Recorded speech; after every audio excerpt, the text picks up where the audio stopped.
Let me ask you a question. Are you a parent? Or maybe an uncle, an aunt, older sibling? Have you ever tried teaching a child how to ride a bike? If you have, you know what that experience is like. At first, you're holding the seat, running alongside them. They're wobbling, nervous, maybe even shouting, "Don't let go." But eventually, you do. You have to. And you know what's going to happen next. They're probably going to fall. Maybe not hard, maybe just a little scrape or a scare moment. But you still let them fall. Not because you enjoy seeing them hurt, but because you know that's part of the process. If you never let go, if you step in every time they lose balance, they'll never learn, they'll never grow, and they'll never ride on their own. Now, I want to take you to what the Bible says in Hebrews 12, verse 10 and 11. It says, God disciplined us for our good in order that we may share in his holiness. No discipline seems pleasant at the time, but painful. Later on, however, it produces a harvest of righteousness and peace for those who have been trained by it. You see, God is a good father, but he is also a wise father. He's not out to spoil us or shield us from everything. He wants us to grow, to mature, to develop a faith that can stand strong even when life shakes us. God doesn't enjoy watching us hurt, just like you don't enjoy watching your child fall off the bike. But if he steps in every time we face a challenge, we stay spiritually weak. We stay dependent on easy conditions just to believe. We never built endurance, never developed trust, and never truly learned how to lean on him. Trials build our spiritual muscles. They deepen our dependence on him. They remind us that life isn't always going to feel good, but it can still produce good. And here's the beautiful hope. Revelation 21:4 says, he will wipe every tear from their eyes.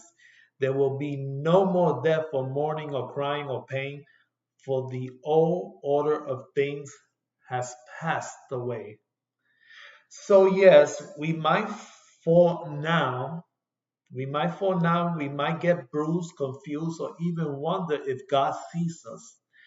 But this isn't forever. The training, the trials, the suffering, it all has a purpose. And it's producing something in you that this world can't take away. Just like that child, one day you're going to look back and realize it was worth the fall. And while we're here, don't forget something very important. We're not of this world. This place isn't our final home. We're just passing through. That means we live differently, think differently, and yes, love differently. So when you see someone going through something, don't judge. Don't turn away or assume the worst. Lean in like family, because that's what we are. We are the family of God. Let me leave you with this question. When you walk into a church full of people, can you spot the one who might be secretly suffering and hurting? Or are you easily distracted by the many titles people might carry? We live in a world where it's easy to see the surface: pastor, leader, worship, singer, deacon. But God sees the heart. And if we truly are family, we need to ask Him to help us see through the surface. Because behind every smile could be a silent battle. Behind every title could be a hidden tear. And if we slow down, if we really start to love like family, we might become the very strength someone needs to keep going. And if you're waiting for a miracle, you're not alone. Sometimes we see others receive the miracles they pray for. And we wonder, why them and not me? It can feel like God favors some over others, but that's not true. God doesn't play favorites. His miracles are not about favoritism. They're part of His purpose. I'm still waiting for a miracle too. My wife is sick with cancer and I'm still praying for her healing. I haven't stopped believing. I haven't stopped trusting. Not because I understand everything, but because I know who God is. I know He can. I just don't always know when or how. In Daniel 3, when the three young men were about to be thrown into the fire, they said, "The God we serve is able to deliver us. But even if He does not, we will not bow." That's the kind of faith that doesn't need proof to trust. So if you're waiting to, keep asking, keep knocking, keep hoping. And no,